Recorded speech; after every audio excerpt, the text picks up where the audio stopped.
C'est moi qui commence là. Bonjour à tous, ça y est, on est en direct. Bonjour. On est ravis de vous avoir avec nous. Alors juste pour commencer, je voulais vous remercier parce que je crois qu'on a notre record de nombre d'inscrits. Alors je l'ai pas dit à Fabrice et Coralie juste Ah avant non, qu'on c'est se vrai. connecte, mais vous êtes presque 330 inscrits à ce webinaire, donc c'est top. Donc merci à vous tous. Donc juste, on est là avec Fabrice et Coralie. Je vais vous laisser vous présenter, Fabrice et Coralie, et après on attaque sur l'actualité sociale. Ah ben, je laisse Coralie parler. Ouais, Honneur aux dames. je Allez. savais. Je savais qu'il allait me dire ça. Eh bien, bonjour à toutes et à tous. Quel plaisir de vous retrouver. Ça fait maintenant pas mal de temps qu'on ne s'est pas vu en comptabilisant l'été. J'espère que vous êtes tous en forme. Pour présenter le cabinet Castan, on vous le dit souvent, on est un cabinet spécialisé en droit du travail. Donc, on intervient exclusivement aux côtés des entreprises, avec vous, juristes, RH, DRH, à vos côtés au quotidien pour protéger les intérêts de l'entreprise, optimiser la gestion RH et vous accompagner dans les défis juridiques que vous avez apportés. Notre mission est large. Je crois que j'avais déjà eu l'occasion de vous dire qu'au quotidien, on conseille, on défend, on forme, puisqu'on est un organisme de formation avec la qualification, la certification Calliope, et qu'au-delà, on apprécie beaucoup avec Fabrice vous accompagner en matière d'audit social. Je pense avoir fait le tour. Je n'ai plus rien à dire, juste bonjour quand même. Merci Coralie. Avocat associé, mais je pourrais vous laisser. Coralie se débrouillerait très bien. Donc effectivement, comme Coralie l'a très bien dit, un cabinet qui est exclusivement consacré au droit du travail, sous tous ses aspects, et avec la plus grande technicité possible pour trouver des solutions toujours plus innovantes et adaptées à chacune des situations particulières des sociétés. Allez, parfait. Du coup, Quick MS en 2 mots. Nous, on est une entreprise, on a été créé en 2018 et notre mission, c'est d'être le meilleur assistant que les RH aient jamais connu. Et pour ce faire, on a 2 logiciels. Un premier logiciel qui s'appelle Graphique et qui automatise vos rapports légaux, notamment la BDESE. Et un deuxième logiciel qui s'appelle Crew et qui permet de digitaliser les entretiens, notamment. Donc voilà, je vais juste récapituler pour les petites règles du jeu. Vous avez un chat si vous voulez prendre la parole qui est en bas à droite de votre écran. Si vous avez des questions, il y a un onglet questions. N'hésitez pas à poser toutes vos questions dans cet onglet-là, comme ça permet de les trier. On essaye de répondre aux questions au fur et à mesure. Si je fais quand même la gestion du temps, donc si on voit que qu'il y en a un peu, enfin qu'il y en a plus que d'habitude, on essaye de les traiter à la fin. Et donc voilà, et donc c'est parti, je vais partager le document. Et on y va. Vous me dites quand vous voyez le... Ça va parfaitement bien, on te laisse arriver Allez. sur la première page. Et c'est parti. Et c'est parti, c'est moi qui prends la parole pour présenter ce premier arrêt de la Cour de cassation du 4 octobre 2023 qui concerne la protection du salarié, du candidat en l'occurrence, en ce qui concerne une modification du contrat de travail. Alors plus précisément, je vais expliquer le contexte de cet arrêt, plutôt la problématique traitée par cet arrêt, c'est finalement celle du moment de la protection. C'est une question qui est régulière et c'est une question sur laquelle l'employeur dans ce dossier avait développé un argumentaire qui était somme toute assez cohérent parce que correspondant à ce qui est en principe retenu, à savoir, il développait l'idée que s'agissant donc d'une sanction disciplinaire, en l'occurrence une mutation disciplinaire, eh bien, il pouvait l'imposer à un salarié en l'occurrence devenu protégé, parce qu'au moment où il a envoyé la convocation à entretien préalable, il ne disposait pas encore de l'information de sa protection, c'est-à-dire en l'occurrence de l'information de sa candidature aux élections des délégués du personnel, puisque avant que ça remonte à la Cour de cassation, c'était encore à l'époque les délégués du personnel. Donc l'argumentaire de l'employeur est celui-là, il se base à la date d'envoi de la convocation d'entretien préalable pour déterminer le point de départ de la protection en disant quand je convoque cette personne à entretien préalable, qui va aboutir à la sanction disciplinaire de mutation, je ne suis pas informé de sa candidature, donc la protection ne joue pas. Alors ça, c'était sans compter les changements d'avis de la Cour de cassation, qui viennent nous dire la chose suivante, c'est qu'elle constate qu'au moment où il a imposé une mutation au salarié, l'employeur avait connaissance de sa candidature aux élections professionnelles et que donc c'est à bon droit que la Cour d'appel a retenu que l'employeur ne pouvait lui imposer de modification de ses conditions de travail sans son accord. J'ouvre et je referme rapidement une parenthèse. Un salarié protégé, non seulement évidemment comme tout salarié, on ne peut pas lui modifier son contrat de travail, mais on ne peut pas lui changer de simples conditions de travail. Donc, partant de là, la Cour de cassation dit, peu importe que cette candidature soit postérieure à la convocation de la salariée à l'entretien préalable à la sanction disciplinaire. Donc, le point important à retenir, il est là, c'est que la Cour de cassation utilise cette expression de au moment où il a imposé la mutation, l'employeur avait connaissance de la protection. Donc ça signifie qu'il faut retenir par cet arrêt que la protection finalement, contrairement à ce qu'essaie de soutenir l'employeur, ne commence pas, ou plutôt, elle ne s'applique pas en fonction de la date de la convocation à entretien préalable, elle va s'appliquer dès lors qu'on le sait. Donc même si c'est en cours de procédure, même si la convocation à entretien préalable est déjà partie, est déjà intervenue, dès lors que votre salarié va vous informer d'une protection, là en l'occurrence c'est par le biais d'une candidature qui crée une protection, la protection s'applique parce qu'au moment où vous voulez le sanctionner, il est protégé. Donc c'est un changement qui est important parce que ça signifie qu'on va probablement voir des raisons de protection en cours de sanction disciplinaire, en cours de procédure, en cours de procédure de licenciement, qui vont probablement changer la donne, puisque un salarié qu'on pensait ne pas être protégé quand on a posté ou remis la convocation entretien préalable, va pouvoir le devenir en cours de procédure, et on va devoir changer son fusil d'épaule et faire un twist, je dirais, dans la procédure pour revenir à la procédure liée à la protection, c'est-à-dire en particulier, selon les cas, je ne sais pas dans tous les cas, la consultation du CSE.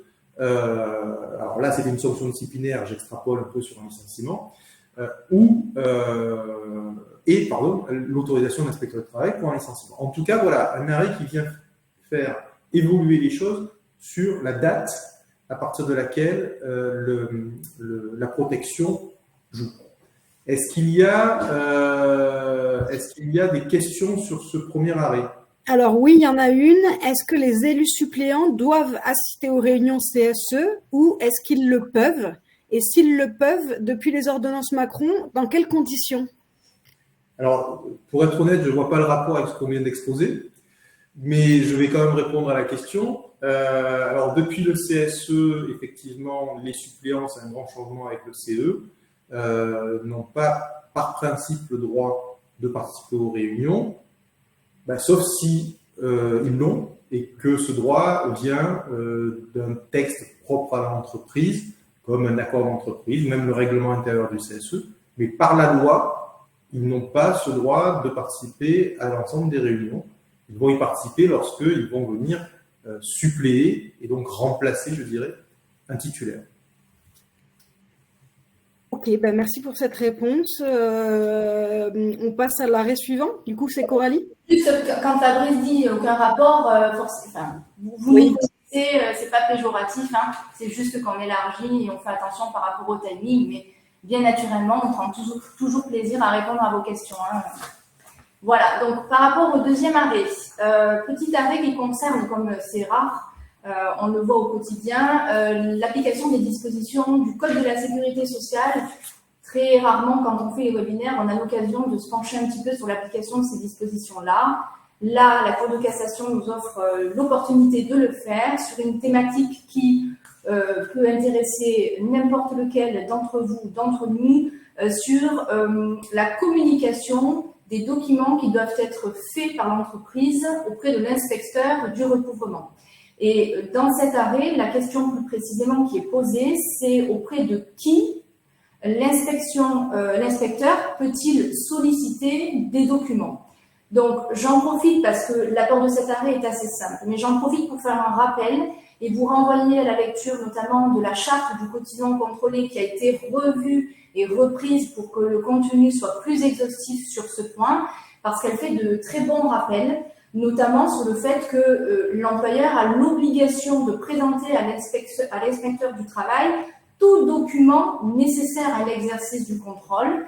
Et là, c'est entendu de manière large, quand on dit tout document, puisque l'inspecteur va autant pouvoir demander des documents à l'occasion de ce qu'on appelle l'avis de contrôle. Hein, c'est le tout premier document que vous allez recevoir et par lequel il va vous informer des opérations de contrôle qui vont se dérouler. Et tout au long des opérations de contrôle, puisque l'inspecteur pourra, à sa guise, demander des documents complémentaires. Sauf que ici, la question qui se pose, c'est, d'accord, au cours du contrôle, est-ce que l'inspecteur va pouvoir demander des documents à des tiers, c'est-à-dire à d'autres personnes que le chef d'entreprise lui-même?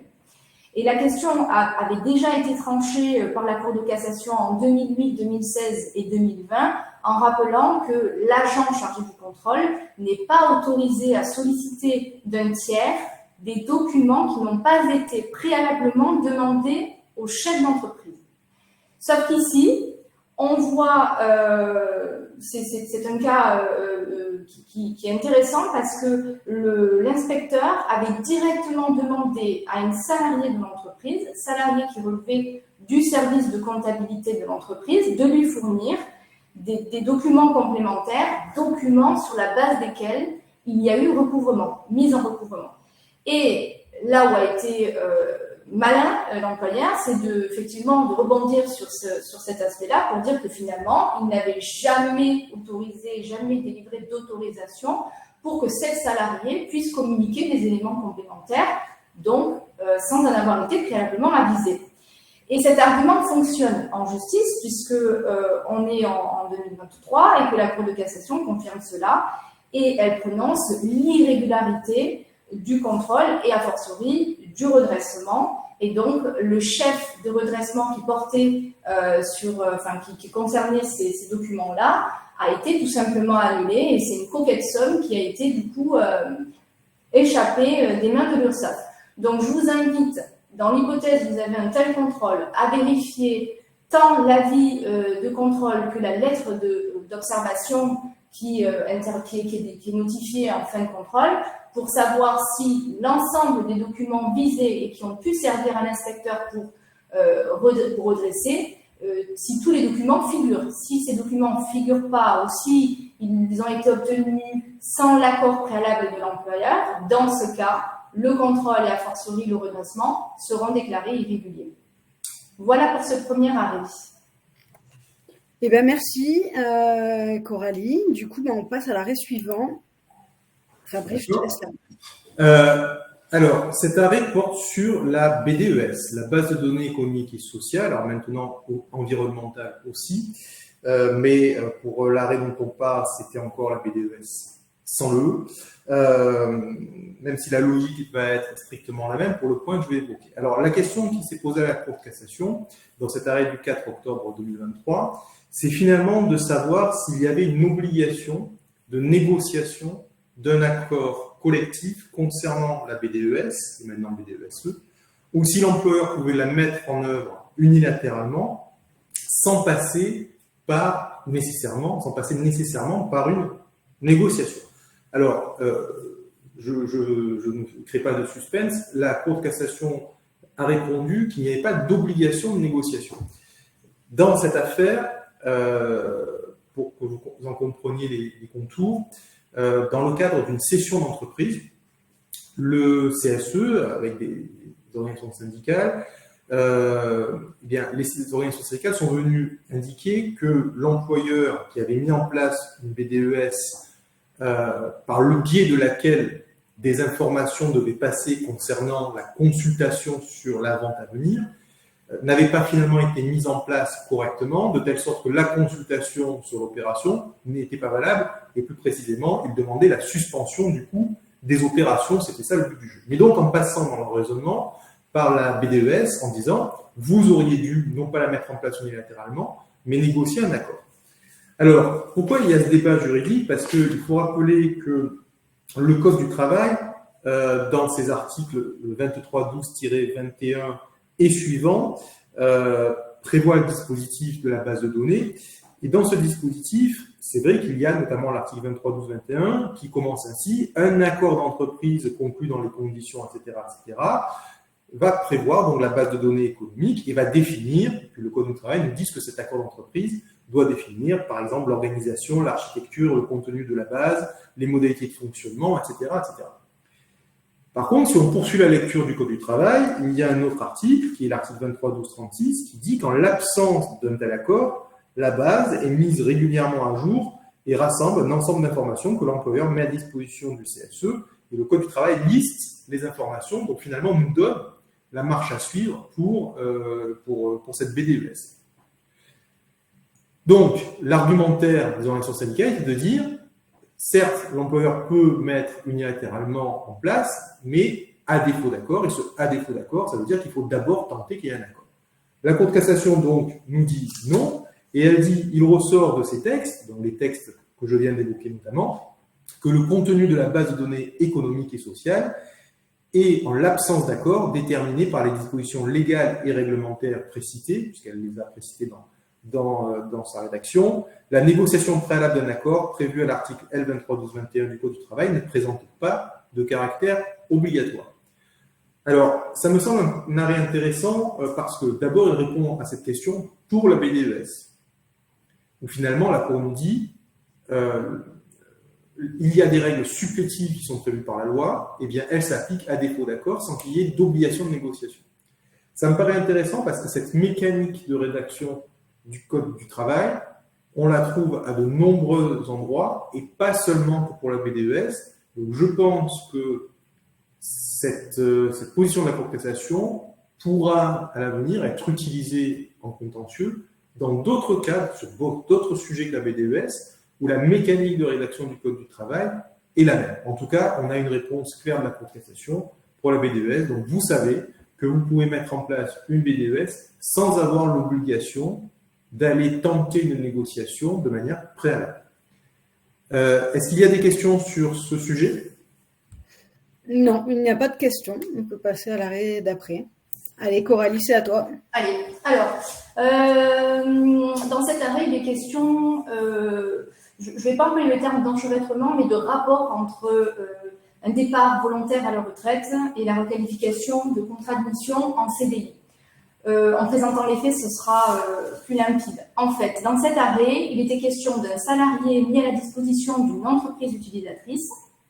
La veille du terme du dernier contrat de mission, le salarié informe l'entreprise utilisatrice en l'informant qu'il était admis à faire valoir ses droits à la retraite et qu'à compter de telle date, c'est-à-dire une date postérieure à la fin du contrat de mission, il quitterait son travail et il retournerait dans son pays natal, pour reprendre les termes de l'arrêt.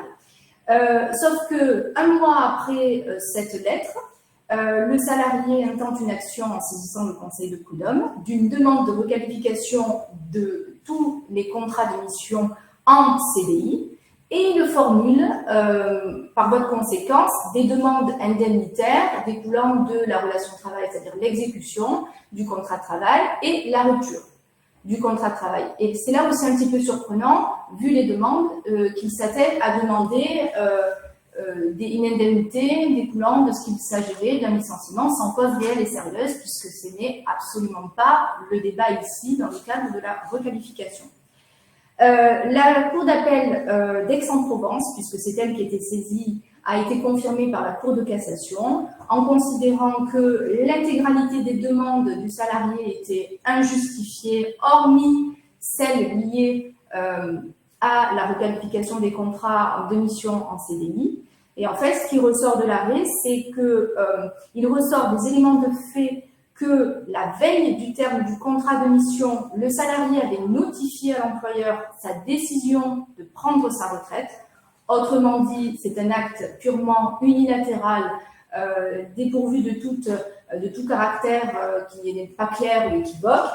Et il ressortait de la lecture de ce courrier, qu'il n'y avait aucun manquement de formulé à l'encontre de l'employeur.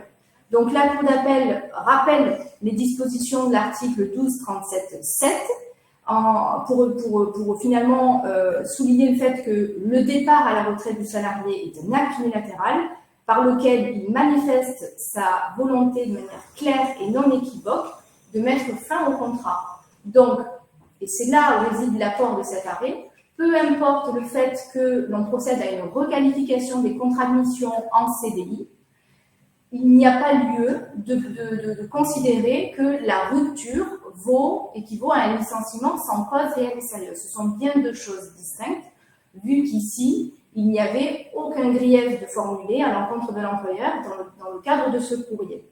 Donc, première invitation en termes de vigilance, c'est bien évidemment quand le salarié fait part de sa volonté de mettre fin à la relation de travail, qui plus est avant le terme du contrat, puisqu'ici il s'agissait d'un CDD, il vous faut être vigilant sur les termes employés pour vous assurer de la volonté, pour que cette volonté soit claire et non équivoque, qu'il n'y ait pas de débat ultérieur sur la rupture et la nature de cette rupture, parce qu'effectivement, tout salarié qui intente une action en requalification est tenté d'élargir ses demandes pour solliciter des demandes indemnitaires complémentaires au titre de la rupture. Donc, vigilance sur ce point-là. Voilà pour cet arrêt. Eh ben, merci beaucoup, Coralie. On continue parce qu'il n'y a pas de questions. Donc, c'est parti, à toi, Fabrice. Très bien. Alors, je reprends. Alors, cet arrêt de septembre, du 27 septembre 2023, porte sur la protection liée à la naissance d'un enfant. Alors, pour rappel, avant de rentrer dans l'arrêt, le Code du travail, en l'occurrence l'article 1225-4-1, prévoit qu'un employeur ne peut pas rompre le contrat de travail d'un salarié pendant les 10 semaines suivant la naissance de son enfant, sauf dans deux cas. Le premier, c'est la faute grave, et le deuxième, c'est l'impossibilité de maintenir le contrat pour un motif étranger à l'arrivée de l'enfant.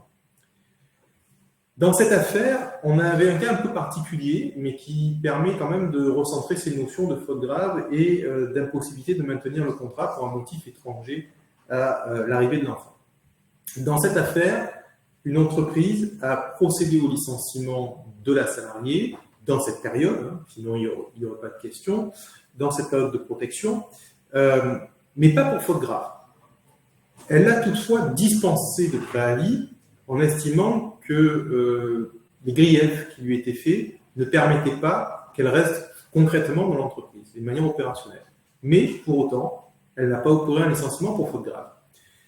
Du coup, il y a eu condamnation en cour d'appel, pourvoi, et dans ce pourvoi, l'employeur reprochait au juge d'appel de ne pas avoir examiné l'autre possibilité dérogatoire et qui permet donc de licencier, bien qu'on soit dans la période de protection, c'est-à-dire si on n'est pas dans une faute grave, cette notion d'impossibilité de maintenir le contrat pour un motif étranger à l'arrivée de l'enfant. Et l'employeur dit, la cour d'appel aurait dû examiner que les griefs que j'ai faits dans le cadre de mon motif de licenciement ne caractérisaient pas une impossibilité de maintenir l'emploi le contrat de travail. Et évidemment, l'employeur disait, c'était le cas, parce que les fautes commises étaient telles qu'il y avait une impossibilité de maintenir le contrat de travail. Donc, la Cour de cassation ne dit pas du tout les choses de cette manière-là, en donnant raison à la Cour d'appel, en disant que les griefs énoncés dans la lettre de licenciement ne caractérisaient pas l'impossibilité de maintenir le contrat de travail. Alors, c'est un arrêt qui est intéressant parce que comme je l'expliquais, donc l'employeur n'a pas fait de faute grave, ce sera alors prévalu de cette autre exception, et il a essayé de rentrer dans l'exception de l'impossible de maintenir le contrat. Et la Cour de cassation vient finalement dire, attention, l'impossibilité de maintenir le contrat, c'est pas juste, moi, employeur, j'estime que je ne peux pas garder cette personne. L'impossibilité de maintenir le contrat, c'est autre chose. Parfois, j'essaie de l'expliquer en disant que c'est très souvent une espèce de licenciement économique plus, c'est-à-dire lorsqu'il y a des raisons extérieures qui vont faire qu'on ne peut pas conserver ce contrat de travail, puis c'est évidemment en plus sous l'appréciation des juges. Mais en tout cas, la Cour de cassation nous le rappelle, cette notion, ça n'est pas fait pour, pour enrober des griefs que fait un employeur dans une lettre de licenciement, comme il essayait de le faire dans cet arrêt. Donc, des rappels de notions, ce qui signifie aussi que lorsque vous devez vous acheminer vers ce type de licenciement pendant ce type de période de protection, là en l'occurrence cette période-là de protection pour l'arrivée d'un enfant, n'imaginez pas, puisque la Cour de cassation vient de le balayer, passer par cette notion d'impossibilité de maintenir le contrat si vous n'êtes pas dans un cas qui peut peut-être donner lieu, en tout cas un motif de licenciement ne le sera pas ce cas-là. À ce moment-là, il faudra réfléchir si la faute grave peut être évoquée, valablement soutenue, et si c'est le cas, vous aurez certainement un dossier beaucoup plus défendable en passant par la notion de faute grave, si tant est, donc évidemment, comme je viens de le dire, qu'elle puisse être sérieusement soutenue. Donc voilà, des notions rappelées par la Cour de cassation qui nous dit bien qu'on ne mélange pas tout. Est-ce qu'il y a des questions ? Alors oui, il y a une double question, mais c'est la même. Est-ce que le père est concerné par cette protection de 10 semaines ? Parce que Alors là, c'est pour la naissance de l'enfant. Il y a des congés qui sont effectivement spécifiques également pour le père. Ok. Allez, on attaque le dernier arrêt. Coralie, c'est toi qui conclus du coup ? Oui. Dernier arrêt qui concerne l'action en résiliation judiciaire du contrat et plus précisément la question de la prescription de l'action en justice. Alors, dans cette décision du 27 septembre, la Cour de cassation rappelle un point que l'on connaît tous aujourd'hui, c'est que l'action en RJ du contrat peut être introduite tant que le contrat de travail n'a pas été rompu. Ça, jusque-là, tout va bien. Mais elle apporte une précision complémentaire, celle qui concerne le fait que l'action peut être introduite, quelle que soit la date des faits invoqués au soutien de la demande. Et c'est là où il faut être vigilant en pratique quand on analyse les arguments, les prétentions du demandeur, parce qu'ici, on en conclut que la prescription de l'action en justice en matière de résiliation judiciaire est donc large. En ce qui concerne les faits qui intéressaient cette espèce, il s'agissait d'une salariée qui avait été classée en invalidité deuxième catégorie en 2009. Ce sont des faits qui sont assez anciens. Après avoir été classée en invalidité, c'est 6 ans après qu'elle saisit le Conseil de prud'homme d'une demande de résiliation judiciaire en invoquant le défaut de visite médicale de reprise auprès d'un médecin du travail.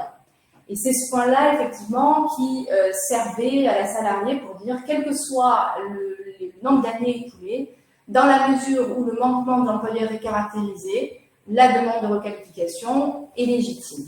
Sauf qu'ici, la Cour d'appel ne suit pas l'argumentation de la salariée, puisque elle considère que l'action est prescrite. Il ressort de l'arrêt que, certes, si l'employeur, effectivement, dans cette espèce, n'avait pas organisé la visite médicale de reprise, il s'est avéré en pratique que la salariée avait été de manière continue placée en arrêt de travail et par conséquent, son intention de reprendre le travail n'était pas caractérisée. Et deuxième point, ils ajoutent qu'il résulte d'un courrier que l'employeur avait adressé à la salariée en février 2009.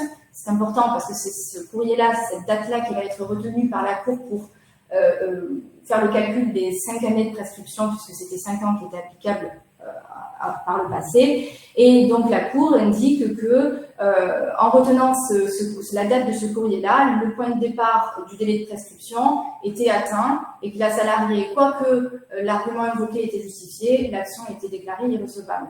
Sauf que la Cour de cassation tempère un petit peu cette position dans cet arrêt et évacue la question de la prescription en soulignant et en rappelant que la demande de résiliation judiciaire repose sur des manquements et il faut distinguer l'action en tant que telle de la légitimité des arguments, des manquements qui sont invoqués.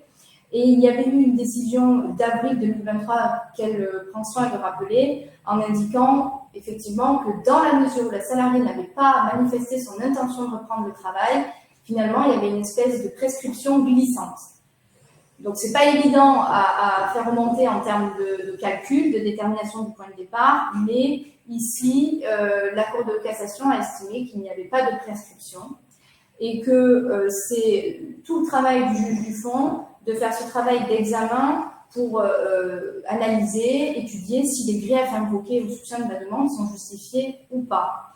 Donc finalement, de cet arrêt, il faut en retenir que c'est pas en tant que tel, c'est la prescription aujourd'hui de 2 ans qui est réservée en matière d'exécution du contrat, mais plus largement la question de la gravité des manquements qui sont invoqués, est-ce qu'ils sont légitimes ou pas, et au-delà, par rapport à l'action, c'est est-ce que le contrat de travail est toujours en cours ou pas au moment où la demande est introduite. Voilà pour cet arrêt. Alors, on a une question, mais je pense que tu as répondu en filigrane, et c'est quel est le délai de prescription actuel, s'il vous plaît? Vous dites qu'au moment des faits… En matière d'exécution, vous savez que ça varie en fonction de la nature des demandes. Mais si on s'en tient à la question de l'exécution du contrat, c'est 2 ans. Après, il y a des délais plus larges en fonction des demandes qui sont formulées. Mais en matière de résiliation judiciaire, cet arrêt montre que c'est élargi. Finalement, il faut que le contrat soit toujours en cours. Et ensuite, on apprécie la légitimité des manquements, quelle que soit la date des faits, pour savoir s'ils sont suffisamment graves, parce que vous savez qu'il est constant, les décisions de justice le prouvent, on va apprécier le caractère de gravité. Est-ce qu'il s'agit de manquements graves ou pas pour suivre et faire droit aux demandes du salarié en matière de résiliation judiciaire du contrat. Ok, ça marche. Et ben, on n'a plus de questions. On est dans les temps. Donc, si on n'a plus de questions, je pense qu'on peut se laisser. Juste sachez que le prochain webinaire Actu Social aura lieu le 23 novembre, le jeudi 23 novembre, à 13h30. Et alors, attendez, juste, il y a un message là qui vient de tomber. Ah, c'est pour toi, Fabrice. Ouais. Je vois pas. Est-ce que ce point est autant valable pour les mamans que pour les papas? Non, c'est dans le chat.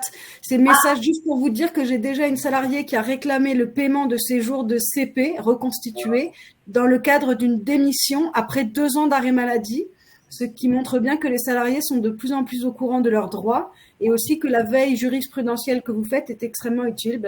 Merci pour nous, ce dont je ne doutais pas. Voilà. C'est vrai qu'on commence, si je peux me permettre de prendre la parole 2 secondes. On le disait, je crois, la dernière fois, quand on parlait de ces arrêts, je crois me souvenir que je vous disais qu'effectivement c'est un sujet qu'il fallait prendre à bras le corps et se questionner sans qu'il y ait de réponse toute prête et sans trahir des secrets, même en interne, pour tout vous dire. Nous, on cogite entre avocats du cabinet par rapport à cette opposition à prendre et à proposer à nos différents clients. Cela n'a rien d'évident et comme je crois je le disais la dernière fois, il y a une vraie appréciation du risque au cas par cas et au cas par cas, voir l'argumentaire qu'on peut développer en matière notamment de prescription. Ce sont des sujets c'est un sujet qui va probablement se décanter, alors comme toujours au détriment de certaines entreprises qui vont essuyer des plâtres devant les juges, mais dont les règles vont s'affiner à mon avis au fur et à mesure des mois qui vont venir. On a encore beaucoup de questions. Mais par contre, alors si vous avez des salariés qui commencent à réclamer, c'est sûr que vous allez devoir traiter ces questions. Mais ce que je veux vous dire, c'est même si ce n'est pas le cas aujourd'hui, faites un point, faites un calcul du risque possible, posez-vous la question, contactez-nous si vous le souhaitez pour qu'on se la pose ensemble et qu'on travaille le dossier ensemble. Mais c'est un vrai sujet qui peut avoir un impact financier majeur pour certaines entreprises si effectivement il s'agit d'entreprises qui ont eu de nombreux salariés en arrêt de travail où effectivement ils peuvent cumuler des droits à congé potentiellement. Donc voilà, n'hésitez pas à nous contacter sur quickms@400.fr si vous voulez qu'on prenne la tâche avec vous et qu'on organise vraiment cette analyse-là, parce que j'insiste sur le fait qu'il ne faut pas se précipiter les yeux fermés et avoir des réponses toutes prêtes, il faut analyser les choses au cas par cas.